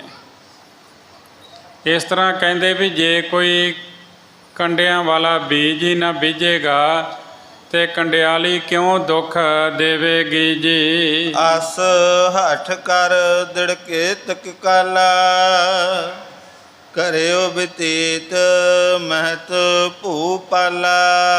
ਐਸਾ ਹੱਠ ਕਰਕੇ ਰਾਜੇ ਜਨਮੇਜੇ ਨੇ ਬਹੁਤ ਲੰਮਾ ਸਮਾਂ ਬਤੀਤ ਕੀਤਾ। ਜਦੋਂ ਬਹੁਤ ਲੰਮਾ ਸਮਾਂ ਬੀਤ ਗਿਆ ਜੀ, ਸੈਨਾ ਵਿੱਚ ਬਾਜ ਬਿਨ ਸਾਵਹੇ, ਪੁਨ ਖਰੀਦ ਨ ਸੰਗ ਰਲਾਵਹੇ। ਫੌਜ ਵਿੱਚ ਜੇ ਕੋਈ ਘੋੜਾ ਮਰ ਜਾਂਦਾ ਤਾਂ ਫਿਰ ਖਰੀਦ ਕੇ ਫੌਜ ਵਿੱਚ ਉਹਨੂੰ ਘੋੜੇ ਨੂੰ ਨਾ ਰਲਾਉਂਦਾ, ਕਿ ਨਵਾਂ ਘੋੜਾ ਨਾ ਖਰੀਦਦਾ। ਡਰਦਾ ਸੀਗਾ ਵੀ ਮੈਂ ਹੋਣੀ ਨੂੰ ਰੋਕ ਲਵਾਂਗਾ, ਮੈਂ ਇਹ ਕੰਮ ਕਰਨਾ ਹੀ ਨਹੀਂ, ਘੋੜਾ ਖਰੀਦਣਾ ਹੀ ਨਹੀਂ ਕੋਈ। ਘੋੜਾ ਮਰ ਵੀ ਜਾਂਦਾ ਨਾ ਤੇ ਫਿਰ ਵੀ ਨਵਾਂ ਨਾ ਖਰੀਦਦਾ ਜੀ। ਭਏ ਅਲਪਤਾ ਜਬ ਹੈ ਤੁਰੰਗਾ, ਸਚਿਵ ਬੰਦ ਕਰ ਕੈ ਨਿਪ ਸੰਗਾ। ਜਦੋਂ ਘੋੜੇ ਮਰਦੇ ਗਏ ਤੇ ਨਵੇਂ ਖਰੀਦੇ ਨਾ, ਘੋੜਿਆਂ ਦੀ ਘਾਟ ਪੈ ਗਈ, ਤਾਂ ਮੰਤਰੀ ਨੇ ਹੱਥ ਜੋੜ ਕੇ ਰਾਜੇ ਨੂੰ ਕਿਹਾ ਜੀ, ਏਓ ਭੂਪਨ ਕੋ ਸਰੈ ਨਾ ਕਾਜਾ, ਜਸ ਪ੍ਰਣ ਧਰਿਓ ਆਪ ਮਹਾਰਾਜਾ। ਆਖਿਆ ਕਿ ਰਾਜਾ ਜੀ, ਜਿੱਦਾਂ ਦਾ ਤੁਸੀਂ ਪ੍ਰਣ ਧਾਰਨ ਕੀਤਾ ਹੋਇਆ ਨਾ, ਇਸ ਪ੍ਰਕਾਰ ਰਾਜੇ ਦੇ ਕੰਮ ਨਹੀਂ ਚੱਲਦੇ ਜੀ। ਬੈਨਤ ਰੰਗ ਤੇ ਸੈਨਾ ਕੈਸੀ, ਭਾਗ ਬਿਹੀਨ ਸਿੰਘਨ ਹੋਇ ਜੈਸੀ। ਆਖਿਆ ਭਲਾ ਘੋੜਿਆਂ ਤੋਂ ਬਿਨਾਂ ਸੈਨਾ ਕੈਸੀ, ਜਿੱਦਾਂ ਸ਼ੇਰਨੀ ਪੈਰਾਂ ਤੋਂ ਬਗੈਰ ਹੋਵੇ, ਸ਼ਿਕਾਰ ਕਰ ਨਹੀਂ ਸਕਦੀ। ਉਹਦੇ ਪੈਰ ਹੀ ਫਟੜ ਹੋਣ ਤੇ ਉਹ ਸ਼ਿਕਾਰ ਕਿੱਦਾਂ ਕਰੇਗੀ। ਜੇ ਸੈਨਾ ਕੋਲ ਘੋੜੇ ਹੀ ਨਹੀਂ, ਉਹ ਸੈਨਾ ਕਿਸ ਕੰਮ ਦੀ ਹੈ ਜੀ। ਅਸਵ ਖਰੀਦਹੁ ਸੈਨਾ ਹੇਤੂ, ਆਪਨਾ ਚੜਹੁ ਬਿਨੀਤ ਨਿਕੇਤੂ। ਫੌਜ ਦੀ ਖਾਤਰ ਘੋੜਿਆਂ ਦੀ ਖਰੀਦ ਕਰੋ, ਇਹ ਵਿਸ਼ੇਸ਼ ਨੀਤੀ ਦੇ ਘਰ। ਆਪ ਭਾਵੇਂ ਘੋੜੇ ਤੇ ਨਾ ਚੜ੍ਹੋ, ਪਰ ਘੋੜੇ ਜ਼ਰੂਰ ਖਰੀਦੋ ਜੀ। ਦੇਸ਼ਨ ਦੇਸ਼ ਸੁਦਾਗਰ ਆਵਹਿ, ਨਾਮ ਸੁਜਸ ਸੁਨ ਤੁਮ ਢਿਗ ਲਿਆਵਹਿ। ਦੇਸ਼ ਦਸਾਂਤਰਾਂ ਤੋਂ ਸੁਦਾਗਰ ਆਉਂਦੇ ਨੇ, ਵਪਾਰੀ ਆਉਂਦੇ ਨੇ, ਜੋ ਤੁਹਾਡੇ ਨਾਮ ਦੇ ਫੈਲੇ ਜਸ ਨੂੰ ਸੁਣ ਕੇ ਬੜੇ ਚੰਗੇ ਚੰਗੇ ਕੀਮਤੀ ਘੋੜੇ ਲਿਆਉਂਦੇ ਹਨ ਜੀ। ਸੋ ਸਭ ਹੀ ਚਲ ਜਾਏ ਨਿਰਾਸੇ, ਨਿੰਦਹਿ ਮੁਕਤਹੀਨ ਉਹ ਹੁਲਾਸੇ। ਤੇ ਉਹ ਸਾਰੇ ਨਿਰਾਸ਼ ਹੋ ਕੇ ਚਲੇ ਜਾਂਦੇ ਨੇ, ਉਹ ਖੁਸ਼ ਹੋ ਕੇ ਨਹੀਂ ਜਾਂਦੇ, ਆਪਣੇ ਮੂੰਹੋਂ ਆਪ ਜੀ ਦੀ ਨਿੰਦਾ ਕਰਦੇ ਹਨ ਜੀ। ਸੁਣ ਮੰਤਰੀ ਕੇ ਬਚ ਰਾਜਾਨਾ, ਹਿਰਦੇ ਗੁਣੀ ਇਨ ਸਾਚ ਬਖਾਨਾ। ਰਾਜੇ ਜਨਮੇਜੇ ਨੇ ਆਪਣੇ ਮੰਤਰੀ ਦੀ ਗੱਲ ਸੁਣ ਕੇ ਮਨ ਵਿੱਚ ਵਿਚਾਰ ਕੀਤੇ ਕਿ ਮੰਤਰੀ ਨੇ ਸੱਚ ਆਖਿਆ ਹੈ ਜੀ। ਹਮ ਸੇ ਭੂਪ ਨ ਲਹਿ ਤੁਰੰਗਾ, ਤਉ ਇਹ ਬਨਜ ਕਰੇ ਕਿਸ ਸੰਗਾ। ਜਿਹੜੇ ਘੋੜਿਆਂ ਦਾ ਵਪਾਰ ਕਰਨ ਵਾਲੇ ਨੇ, ਉਹਨਾਂ ਤੋਂ ਜੇਕਰ ਸਾਡੇ ਵਰਗਾ ਰਾਜਾ ਘੋੜੇ ਨਹੀਂ ਖਰੀਦੇਗਾ ਤੇ ਉਹ ਵਪਾਰ ਕਿੱਦਾਂ ਕਰਨਗੇ ਜੀ। ਕਹਿਓ ਬਿਆਸ ਨੇ ਬੜਵਾ ਲੀਜੈ, ਤੇ ਪਰ ਚੜ ਕਿਤ ਗਵਨ ਨਾ ਕੀਜੈ। ਫਿਰ ਉਹਨੂੰ ਯਾਦ ਆਇਆ ਵੀ ਰਿਖੀ ਵੇਦ ਵਿਆਸ ਨੇ ਇਹ ਗੱਲ ਕਹੀ ਸੀ ਵੀ ਘੋੜੀ ਨਹੀਂ ਖਰੀਦਣੀ, ਤੇ ਉਸ 'ਤੇ ਸਵਾਰ ਹੋ ਕੇ ਕਿਸੇ ਥਾਂ ਜਾਣ ਤੋਂ ਰੋਕਿਆ ਹੈ ਜੀ। ਸੋ ਨਹਿ ਲਿਓ ਐਸ ਉਰ ਧਾਰੇ, ਅਸਵ ਖਰੀਦਨ ਬੁੱਧ ਵਿਚਾਰੇ। ਜੇ ਘੋੜੀ ਨਹੀਂ ਲਵਾਂਗਾ ਤੇ ਜਇਆ ਹਿਰਦੇ ਵਿੱਚ ਧਾਰ ਲਿਆ, ਉਹਨੇ ਘੋੜੇ ਖਰੀਦਣ ਲਈ ਅੰਤਮ ਨਿਰਣਾ ਲੈ ਲਿਆ ਜੀ। ਬਾਹਰੋ ਲੇਵਨ ਲਗਿਓ ਤੁਰੰਗਾ, ਧਨ ਦੇਵੈ ਲੈ ਸਰਸ ਕੁਰੰਗਾ। ਕਹਿੰਦੇ ਉਹ ਫਿਰ ਘੋੜਿਆਂ ਦੀ ਖਰੀਦ ਕਰਨ ਲੱਗ ਪਿਆ, ਧਨ ਨਾਲ ਬਹੁਤ ਵਧੀਆ ਘੋੜੇ ਲੈਣ ਲੱਗਾ ਜੀ। ਏਕ ਸਮੈ ਇੱਕ ਆਏ ਸੁਦਾਗਰ, ਸੰਗ ਤੁਰੰਗਨ ਚੱਪਲ ਉਜਾਗਰ। ਇੱਕ ਵਾਰ ਇੱਕ ਸੁਦਾਗਰ ਆਇਆ, ਵਪਾਰੀ ਆਇਆ। ਉਸ ਕੋਲ ਇੱਕ ਵਧੀਆ ਚੰਚਲ ਘੋੜੀ ਸੀ ਜੀ। ਜਬ ਭੂਪਤ ਕੋ ਆਨ ਦਿਖਾਰੇ, ਰਹੇ ਰੀਜ ਨਰ ਲਖ ਗੁਣ ਵਾਰੇ। ਤੇ ਉਸ ਘੋੜੀ ਦੇ ਗੁਣਾਂ ਨੂੰ ਵੇਖ ਕੇ ਸਾਰੇ ਬੜੇ ਪ੍ਰਸੰਨ ਹੋ ਰਹੇ ਸਨ। ਤੇ ਜਦ ਉਹ ਘੋੜੀ ਰਾਜੇ ਜਨਮੇਜੇ ਨੂੰ ਦਿਖਾਈ ਜੀ। ਨਿਪਤ ਸਮੀਪ ਕਹਿਤ ਅਸ ਬੈਨਾ, ਬਾਜਨ ਇਹ ਉਚਿਤ ਤੁਮ ਐਨਾ। ਤੇ ਵਪਾਰੀ ਨੇ ਰਾਜੇ ਦੇ ਕੋਲ ਹੋ ਕੇ ਇਸ ਤਰ੍ਹਾਂ ਕਿਹਾ ਕਿ ਇਹ ਘੋੜੀ ਆਪ ਦੇ ਘਰ ਦੇ ਹੀ ਲਾਇਕ ਹੈ ਜੀ। ਲੈ ਢਗ ਰੱਖੋ ਜਨ ਬਛੇਰੇ, ਅਤ ਸੁੰਦਰ ਗੁਣ ਜਾਸ ਕਨੇਰੇ। ਇਹਨੂੰ ਆਪਣੇ ਪਾਸ ਲੈ ਕੇ ਰੱਖ ਲਓ ਤੇ ਇਹ ਜੋ ਵਿਸ਼ੇਰੇ ਬੱਚੇ ਦਵੇਗੀ, ਜਿਹੜੇ ਬਹੁਤ ਸੋਹਣੇ ਤੇ ਗੁਣਾਂ ਵਾਲੇ ਹੋਵਣਗੇ ਜੀ। ਚੜਨ ਉਚਿਤ ਸੋ ਹੋਹਿ ਤੁਮਾਰੇ, ਬੜਵਾ ਪੈ ਨ ਚੜੋ ਮਨ ਧਾਰੇ। ਤੇ ਉਹ ਤੁਹਾਡੀ ਸਵਾਰੀ ਕਰਨ ਵਾਸਤੇ ਯੋਗ ਘੋੜੇ ਬਣਨਗੇ, ਜਿਹੜੇ ਇਸ ਘੋੜੀ ਦੇ ਅੱਗੇ ਬੱਚੇ ਹੋਣਗੇ। ਤੁਸੀਂ ਮਨ ਵਿੱਚ ਇਹ ਧਾਰ ਲਵੋ ਕਿ ਘੋੜੀ ਤੇ ਸਵਾਰੀ ਨਹੀਂ ਕਰਨੀ ਜੀ। ਇਸ ਪ੍ਰਕਾਰ ਸੁਨ ਤਿਸ ਕੇ ਬਾਣੀ, ਲਿਓ ਤੁਰੰਗਨ ਮਨ ਠਹਿਰਾਨੀ। ਜਦੋਂ ਇਸ ਤਰ੍ਹਾਂ ਦੀ ਗੱਲਬਾਤ ਹੋਈ ਤੇ ਰਾਜੇ ਨੇ ਸੋਚ ਲਿਆ ਕਿ ਇਹ ਘੋੜੀ ਲੈ ਲਈ ਜਾਵੇ ਜੀ। ਸੁੰਦਰ ਦੇਖ ਹਿਰਦਾ ਲੋਭ ਆਇਆ, ਦਰਬ ਸੁਦਾਗਰ ਕੋ ਦੇਵਾਇਆ। ਜਿੱਦਾਂ ਸੋਹਣੀ ਘੋੜੀ ਵੇਖ ਕੇ ਉਹਦਾ ਹਿਰਦਾ ਲੁਭਾਏਮਾਨ ਹੋ ਗਿਆ। ਸੁਦਾਗਰ ਨੂੰ ਧਨ ਦਿਵਾ ਦਿੱਤਾ, ਘੋੜੀ ਦਾ ਮੁੱਲ ਦਿਵਾ ਦਿੱਤਾ, ਖਜ਼ਾਨਚੀ ਤੋਂ ਪੈਸੇ ਮੋਹਰਾਂ ਦਿਵਾ ਦਿੱਤੀਆਂ। ਚੰਗੀ ਘੋੜੀ ਵੇਖ ਕੇ ਰਾਜੇ ਨੇ ਕਿਹਾ ਵੀ ਇਹਨੂੰ ਖਰੀਦਣਾ ਹੀ ਹੈ। ਜਿਸ ਤਰ੍ਹਾਂ ਕਿਸੇ ਦੇ ਉੱਤੇ ਬੜੀ ਕਿਰਪਾ ਹੋਵੇ, ਅੱਜ ਦੇ ਸਮੇਂ ਮਾਇਆ ਬਹੁਤ ਹੋਵੇ, ਤੇ ਉਹ ਸ਼ੋਅਰੂਮ ਵਿੱਚ ਜਾਵੇ ਤੇ ਅੱਗੇ ਫਿਰ ਉਹਨੂੰ ਕਿਸੇ ਗੱਡੀ ਦੇ ਗੁਣ ਦੱਸੇ ਜਾਣ ਤੇ ਉਹਦੇ ਮਨ ਵਿੱਚ ਆਵੇ ਵੀ ਇਹਨੂੰ ਲੈ ਹੀ ਲਈਏ, ਤੇ ਉਹ ਉਸ ਗੱਡੀ ਨੂੰ ਖਰੀਦ ਲਵੇ। ਇਸ ਤਰ੍ਹਾਂ ਉਹਨਾਂ ਸਮਿਆਂ ਵਿੱਚ ਘੋੜਿਆਂ ਦੀ ਸਵਾਰੀ ਸੀ, ਕਿਤੇ ਗੱਡੇ ਦੀ ਸਵਾਰੀ, ਕਿਤੇ ਰੱਥ ਦੀ ਸਵਾਰੀ, ਕੋਈ ਹਾਥੀ ਉੱਤੇ ਸਵਾਰੀ ਕਰਦਾ ਸੀ। ਮਾਰੂਥਲ ਦੇ ਇਲਾਕਿਆਂ ਵਿੱਚ ਊਠ ਦੀ ਸਵਾਰੀ ਹੁੰਦੀ ਸੀ।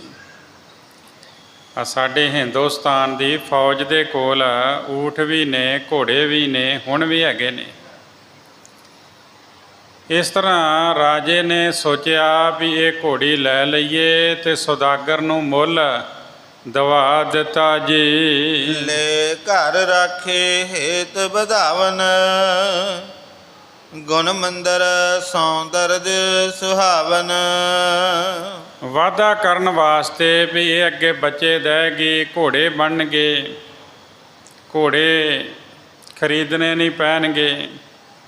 ਇਸ ਇਰਾਦੇ ਨਾਲ ਘੋੜੀ ਘਰ ਵਿੱਚ ਰੱਖ ਲਈ, ਜੋ ਗੁਣਾਂ ਵਿੱਚ ਭਰਪੂਰ, ਸੁੰਦਰਤਾ ਤੇ ਸ਼ੋਭਾ ਵਾਲੀ ਸੀ ਜੀ। ਅਸ਼ਵਪਾਲ ਜੋ ਸੇਵਕ ਆਹੇ, ਚੜ ਕਰ ਫੇਰਹਿ ਅਤ ਜਬ ਜਾਹੇ। ਜਿਹੜਾ ਘੋੜਿਆਂ ਦੀ ਸੇਵਾ ਕਰਨ ਵਾਲਾ ਸੀ ਨਾ ਸੇਵਕ, ਉਹ ਘੋੜੀ ਦੀ ਸਵਾਰੀ ਕਰਕੇ ਬੜਾ ਤੇਜ਼ ਚਾਲ ਦੇ ਨਾਲ ਘੋੜੀ ਨੂੰ ਚਲਾਉਂਦਾ ਸੀ ਜੀ। ਕਹਿ ਆਨ ਸੋ ਭੂਪਤ ਪਾਸੋ, ਪੂਰਾ ਨਾ ਪਿਖਿਓ ਬੇਗ ਅਸ ਜਸੋ। ਤੇ ਉਹਨੇ ਰਾਜੇ ਨੂੰ ਆਖਿਆ ਵੀ ਇਹ ਜਿਹੜੀ ਘੋੜੀ ਹੈ, ਇਹੋ ਜੀ ਚਾਲ ਪਹਿਲਾਂ ਕਿਸੇ ਘੋੜੀ ਦੀ ਨਹੀਂ ਵੇਖੀ। ਆਪ ਜੀ ਦੇ ਇਹ ਸਵਾਰੀ ਕਰਨ ਦੇ ਯੋਗ ਹੈ, ਜਿਸ ਵਿੱਚ ਬਹੁਤ ਚੰਚਲਤਾ ਹੈ। ਰਾਜੇ ਜਨਮੇਜੇ ਨੇ ਉਹਦੀ ਪ੍ਰਸੰਨਤਾ ਸੁਣੀ ਤੇ ਘੋੜੀ 'ਤੇ ਸਵਾਰ ਹੋ ਗਿਆ। ਦੱਖਣ ਦਿਸ਼ਾ ਵੱਲ ਸ਼ਿਕਾਰ ਖੇਡਣ ਲਈ ਰਾਜਾ ਚਲੇ ਗਿਆ ਜੀ। ਨਿਕਸ ਚਲਿਓ ਇੱਕ ਮਿਰਗ ਅਗਾਰੇ, ਦੇਖ ਤੁਰੰਗਨ ਪਿੱਛੇ ਡਾਰੀ। ਇੱਕ ਹਿਰਨ ਉਹਦੇ ਅੱਗੇ ਦੀ ਨਿਕਲ ਕੇ ਭੱਜਿਆ ਤੇ ਦੌੜ ਕੇ ਘੋੜੀ ਨੂੰ ਉਹਦੇ ਪਿੱਛੇ ਲਗਾ ਦਿੱਤਾ ਜੀ। ਭਟ ਇੱਕ ਸੰਗ ਪਹੁੰਚਿਓ ਨਾਹੀ, ਗਮਨਿਓ ਵਿਪਨ ਗਹਨ ਕੇ ਮਾਈ। ਕਹਿੰਦੇ ਕਿ ਦੌੜਦਾ ਦੌੜਦਾ ਘੋੜੀ ਨੂੰ ਦੜਾਉਂਦਾ ਹੋਇਆ ਉਹ ਇੱਕ ਸੰਘਣੇ ਜੰਗਲ ਵਿੱਚ ਪਹੁੰਚ ਗਿਆ। ਇੱਕ ਵੀ ਯੋਧਾ, ਇੱਕ ਵੀ ਸੂਰਮਾ ਉਹਦੇ ਨਾਲ ਨਹੀਂ। ਹਿਰਨ ਦਾ ਸ਼ਿਕਾਰ ਕਰਨ 'ਤੇ ਰਾਜੇ ਨੂੰ ਬਹੁਤ ਥਕੇਵਾਂ ਵੀ ਹੋ ਗਿਆ। ਰਿਖੀ ਵੇਦ ਵਿਆਸ ਵੱਲੋਂ ਦੱਸੀ ਕਹਾਣੀ ਜਿਹੜੀ ਸੀ ਉਹ ਭੁੱਲ ਗਈ ਉਹਨੂੰ। ਤਲਾਬ ਦੇ ਕਿਨਾਰੇ ਪਾਣੀ ਪੀ ਕੇ ਰਾਜਾ ਸੌਂ ਗਿਆ। ਰਿਖੀ ਦੇ ਬਚਨ ਅਨੁਸਾਰ ਉਹ ਸਮਾਂ ਆ ਗਿਆ ਜਦੋਂ ਨੀਂਦ ਖੁੱਲ੍ਹੀ ਤੇ ਘੋੜੀ 'ਤੇ ਸਵਾਰ ਹੋ ਕੇ ਰਾਜਾ ਆਪਣੇ ਘਰ ਆ ਗਿਆ। ਹੁਣ ਗਰਭ ਧਾਰ ਕੇ ਉਸ ਘੋੜੀ ਨੇ ਸਮਾਂ ਪਾ ਕੇ ਇੱਕ ਵਛੇਰਾ ਦਿੱਤਾ, ਜਿਸ ਦੇ ਕਾਲੇ ਕੰਨ ਤੇ ਬਹੁਤ ਸੁੰਦਰ ਸਰੀਰ ਸੀਗਾ। ਸੁੰਦਰ ਘੋੜਾ ਜੋ ਪੈਦਾ ਹੋਇਆ, ਜੋ ਬੱਚਾ ਵਛੇਰਾ ਪੈਦਾ ਹੋਇਆ,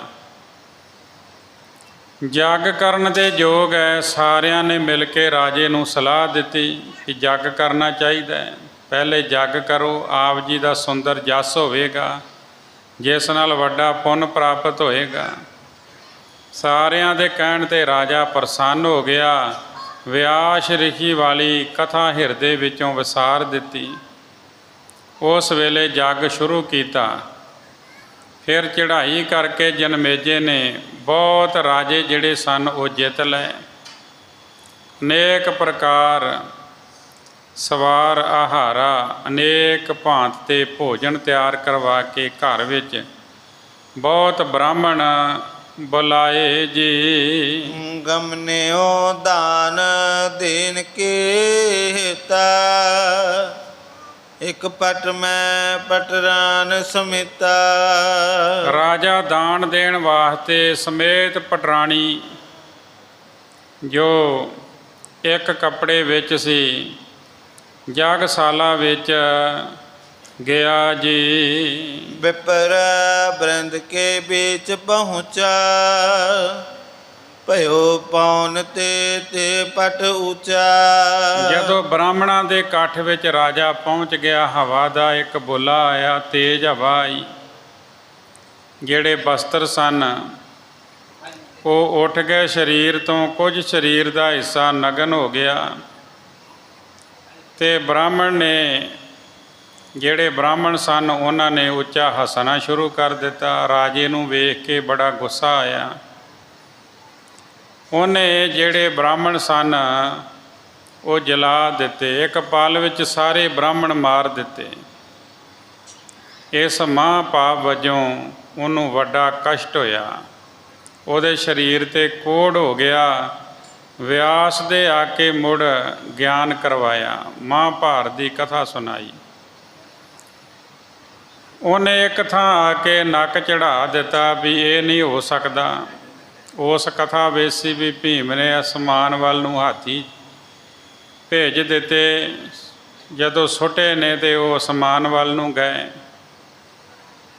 ਮੁੜ ਕੇ ਜ਼ਮੀਨ 'ਤੇ ਨਹੀਂ ਆਏ। ਇਹ ਗੱਲ ਹਾਥੀ ਕਾਸ਼ ਵਿੱਚ ਸੁੱਟੇ ਅਜੇ ਅੱਜ ਤੱਕ ਫਿਰ ਰਹੇ ਨੇ। ਰਾਜੇ ਨੇ ਨਾ ਮੰਨੀ, ਜਿਹਦੇ ਕਰਕੇ ਨੱਕ ਚਾੜ ਕੇ ਬੈਠ ਗਿਆ। ਵਿਆਸ ਨੇ ਮੰਤਰਾਂ ਦੀ ਤਾਕਤ ਨਾਲ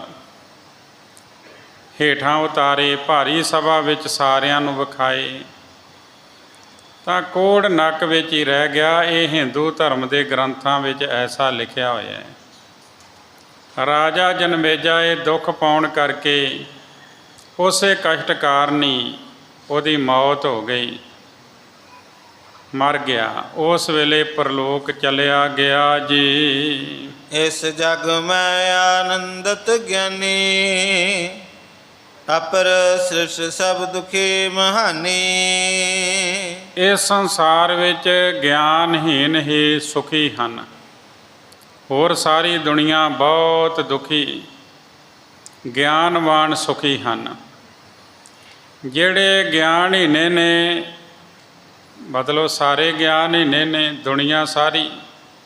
ਕੁਝ ਮਨੁੱਖ ਜਿਹੜੇ ਨੇ ਗਿਆਨਵਾਨ ਨੇ, ਤੇ ਜਿਹੜੇ ਗਿਆਨਵਾਨ ਨੇ ਉਹ ਸੁਖੀ ਨੇ, ਤੇ ਜਿਹੜੀ ਬਾਕੀ ਦੁਨੀਆ ਵਾ ਉਹ ਦੁਖੀ ਹੋ ਰਹੀ ਹੈ ਜੀ। ਪੀਰ ਜੇ ਸ਼ੇਖ ਮਸ਼ਾਇਕ ਜਿਤੇ, ਦਰਦ ਕਾਲ ਤੇ ਰੋਵਹਿ ਤਿਤੇ। ਇਸ ਸੰਸਾਰ ਵਿੱਚ ਗਿਆਨਵਾਨ ਸੁਖੀ ਨੇ, ਦੁਨੀਆ ਬੜੀ ਦੁਖੀ ਹੈ। ਜਿੰਨੇ ਵੀ ਪੀਰ ਸ਼ੇਖ ਤੇ ਸਾਧਕ ਹਨ, ਉਤਨੇ ਹੀ ਮੌਤ ਦੇ ਡਰ ਤੋਂ ਰੋਂਦੇ ਹਨ ਜੀ। ਗੋਪੀ ਚੰਦ ਨਿਪ ਭਰਥਰੀ, ਰੋਵਹਿ ਕੰਨ ਪੜਾਏ। ਗੋਪੀ ਚੰਦ ਤੇ ਰਾਜਾ ਭਰਥਰੀ ਕੰਨ ਪੜਵਾ ਕੇ ਫਕੀਰੀ ਧਾਰਨ ਕਰਕੇ ਰੋਂਦੇ ਹਨ ਜੀ। ਘਰ ਤਜ ਬਾਹਰ ਨਿਕਸ ਕੈ, ਪੁਨ ਘਰ ਮੰਗਣ ਜਾਏ। ਜਿਨ੍ਹਾਂ ਦਾ ਇੰਨਾ ਵੱਡਾ ਰਾਜ ਭਾਗ ਸੀ, ਉਹਨੂੰ ਤਿਆਗ ਕੇ ਬਾਹਰ ਨਿਕਲ ਕੇ ਫਿਰ ਘਰ ਘਰ ਉਹਨਾਂ ਨੂੰ ਮੰਗਣ ਜਾਣਾ ਪੈਂਦਾ ਹੈ ਜੀ। ਬਹੁਤ ਯਤਨ ਕਰ ਦਰਬ ਕਮਾਇਓ, ਰੋਵਹਿ ਕਿਰਪਨ ਜਾਏ ਗਵਾਇਓ। ਬੜੇ ਯਤਨ ਕਰਕੇ ਕੰਜੂਸ ਨੇ ਦਰਬ ਮਾਇਆ ਇਕੱਠੀ ਕੀਤੀ। ਜੇ ਉਹ ਗਵਾਚ ਜਾਵੇ, ਕੰਜੂਸ ਬਹੁਤ ਰੋਂਦਾ ਹੈ ਜੀ। ਪੰਡਤ ਉਚਰਹਿ ਮੁਖ ਤੇ ਗਿਆਨਾ, ਨਹੀਂ ਕਮਾਵਹਿ ਜੋ ਜੋ ਅਗਿਆਨਾ। ਪੰਡਤ ਜੋ ਗਿਆਨ ਦੀਆਂ ਗੱਲਾਂ ਮੂੰਹ ਰਾਹੀਂ ਲੋਕਾਂ ਨੂੰ ਕਥਨ ਕਰਦੇ ਨੇ, ਆਪ ਕਮਾਉਂਦੇ ਨਹੀਂ, ਗਿਆਨਹੀਣ ਵਾਂਗ ਰਹਿੰਦੇ ਹਨ ਜੀ। ਅੰਤ ਕਾਲ ਜਮ ਕੇ ਬਸ ਹੋਏ, ਦੁਖ ਪਾਵਹਿ ਰੋਵਹਿ ਤਬ ਸੋਏ। ਅੰਤ ਵੇਲੇ ਜਦੋਂ ਜਮਾਂ ਵਸ ਪੈਂਦੇ ਨੇ, ਕਿਉਂਕਿ ਲੋਕਾਂ ਨੂੰ ਉਪਦੇਸ਼ ਦੇ ਛੱਡਿਆ, ਆਪਣੇ ਜੀਵਨ ਵਿੱਚ ਨਹੀਂ ਕਮਾਇਆ, ਤਾਂ ਫਿਰ ਕਸ਼ਟ ਮਿਲਣ ਤੇ ਉਹ ਰੋਂਦੇ ਹਨ ਜੀ। ਭਰਤਾ ਮਿਰਤ ਭਏ ਤੇ ਨਾਰੇ, ਰੋਵਹਿ ਸੇ ਗੁਣ ਕਰਤ ਉਚਾਰੇ।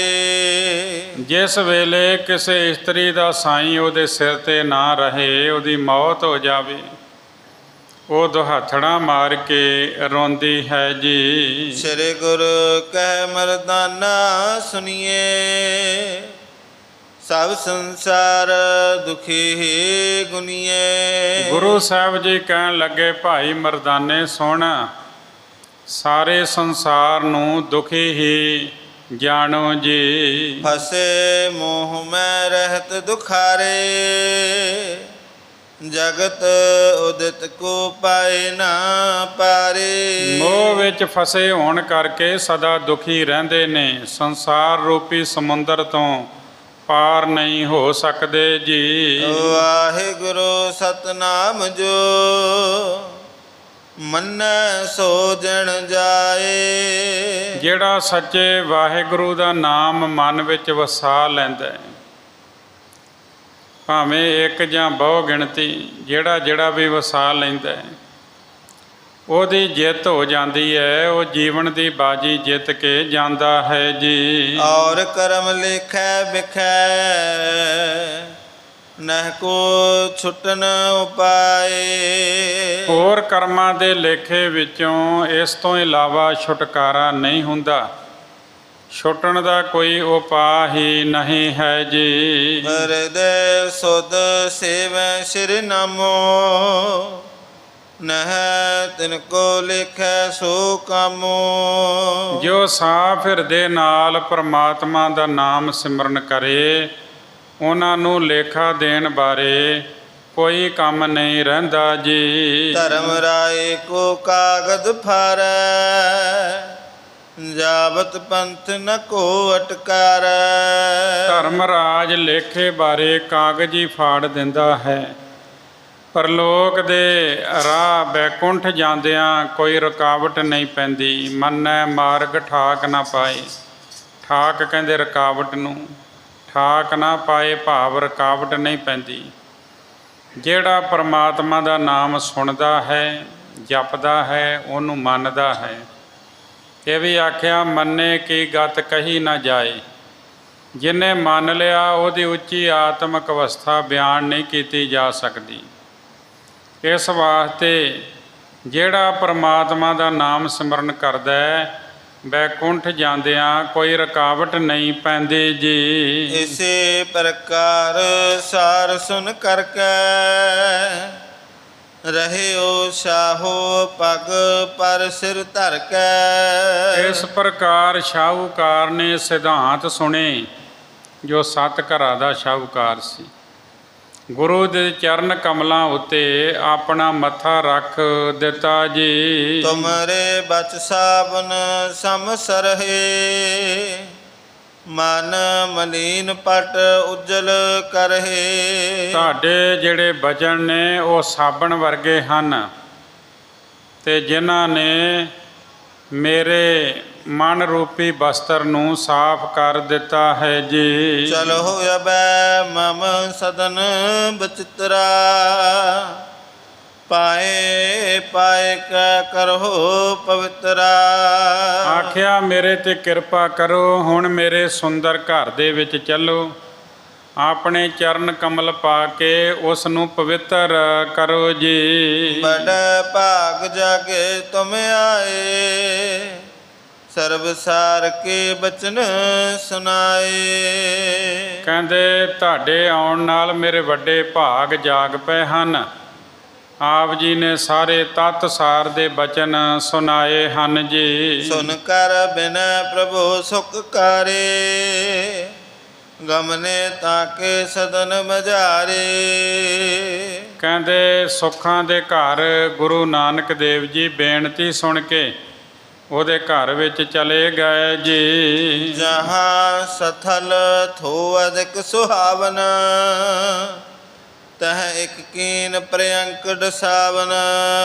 ਜਿੱਥੇ ਸਥਾਨ ਬਹੁਤ ਸੁਹਾਵਣਾ ਸੀ, ਸੁੰਦਰ ਸੀ, ਉਥੇ ਇੱਕ ਪਲੰਗ ਢਹਾ ਦਿੱਤਾ ਜੀ। ਬੈਠਾ ਰੇ ਕਰਜ ਭਾਉ ਵਿਸਾਲਾ, ਬਹੁਰ ਪਾਏ ਪਾਈ ਨਿਜ ਬਾਲਾ।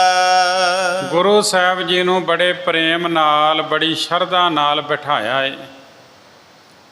ਗੁਰੂ ਸਾਹਿਬ ਜੀ ਨੂੰ ਬਿਠਾਇਆ, ਫਿਰ ਆਪਣੀ ਇਸਤਰੀ ਨੂੰ ਗੁਰੂ ਜੀ ਦੇ ਚਰਨੀ ਲਾਇਆ ਜੀ। ਤੇ ਕੋ ਸ਼ਾਂਤ ਦੇਨ ਕੀਤਾ, ਬੋਲੇ ਸ਼੍ਰੀ ਬੇਦੀ ਕੁਲ ਕੀਤਾ। ਉਹਨੂੰ ਮਨ ਦੀ ਸ਼ਾਂਤੀ ਦੇਣ ਵਾਸਤੇ ਬੇਦੀ ਕੁਲ ਦੇ ਦੀਪਕ, ਬੇਦੀ ਕੁਲ ਦੇ ਨਿਸ਼ਾਨ ਗੁਰੂ ਨਾਨਕ ਦੇਵ ਜੀ ਮਹਾਰਾਜ ਕਹਿੰਦੇ ਹਨ ਜੀ। ਅਬਲ ਪਿੰਗ ਕੋਰੀ ਪਤ ਹੋਏ, ਪ੍ਰਭੂ ਸਮਾਨ ਲਖੇ ਤੇ ਜੋਏ। ਸਤਿਗੁਰੂ ਨੇ ਆਖਿਆ ਪਤੀ ਭਾਵੇਂ ਦੁਬਲਾ ਹੋਵੇ, ਭਾਵੇਂ ਪਿੰਗਲਾ ਹੋਵੇ, ਭਾਵੇਂ ਕੋੜੀ ਕਿਉਂ ਨਾ ਹੋਵੇ, ਜੋ ਇਸਤਰੀ ਉਹਨੂੰ ਪ੍ਰਭੂ ਸਮਾਨ ਸਮਝਦੀ ਹੈ ਜੀ। ਸਰਬ ਭਾਤ ਕੇ ਸੇਵਾ ਕਰਹੇ, ਪਰ ਪੁਰਖਨ ਰਤੁਰ ਨਹਿ ਧਰਹੇ। ਹਰ ਕਿਸਮ ਦੀ ਸੇਵਾ ਕਰਦੀ ਹੈ ਤੇ ਆਪਣੇ ਜੀਵਨ ਵਿੱਚ ਕੋਈ ਕਰਮ ਨਹੀਂ ਲਿਆਉਂਦੀ, ਮੰਦ ਕਰਮੀ ਦੂਰ ਕਰਦੀ ਹੈ ਜੀ। ਪਤ ਕੇ ਹੱਥ ਹੈ ਤਿਆਗੈ ਪ੍ਰਾਨਾ, ਰੰਚ ਸਮਾਨ ਨ ਤਨ ਪਹਿਚਾਨਾ। ਕਹਿੰਦੇ ਜਿਹੜੀ ਐਸੀ ਇਸਤਰੀ ਹੈ, ਉਹ ਬੈਕੁੰਠ ਜਾ ਕੇ ਬੜੇ ਸੁੱਖ ਪਾਉਂਦੀ ਹੈ। ਪਤੀ ਪਤਨੀ ਬਹੁਤ ਸਾਲ ਸੁੱਖ ਆਨੰਦ ਭੋਗਦੇ ਹਨ ਜੀ। ਜਾਹੇ ਸੁਰਗ ਸੁਖ ਪਾਹਿ ਬਡੇਰੇ, ਦੰਪਤ ਬਿਲਸਹਿ ਬਰਖ ਕਨੇਰੇ। ਇਸ ਤਰ੍ਹਾਂ ਗੁਰੂ ਸਾਹਿਬ ਨੇ ਉਹਨੂੰ ਸ਼ੁਭ ਉਪਦੇਸ਼ ਦਿੱਤੇ ਹਨ। ਗੁਰੂ ਸਾਹਿਬ ਜੀ ਦਾ ਦਰਸ਼ਨ ਕਰਕੇ, ਚਰਨਾਂ ਦੀ ਸ਼ੋਭ ਪ੍ਰਾਪਤ ਕਰਕੇ ਉਹਨੂੰ ਮਨ ਦੀ ਸ਼ਾਂਤੀ ਪ੍ਰਾਪਤ ਹੋਈ ਹੈ। ਸਮੇਂ ਅਨੁਸਾਰ ਇੱਥੇ ਸੰਪੂਰਨਤਾ ਹੈ। ਹੋਈਆਂ ਬੇਅੰਤ ਭੁੱਲਾਂ ਦੀ ਖਿਮਾ। ਫਤਿਹ ਬੁਲਾਓ। ਵਾਹਿਗੁਰੂ ਜੀ ਕਾ ਖਾਲਸਾ।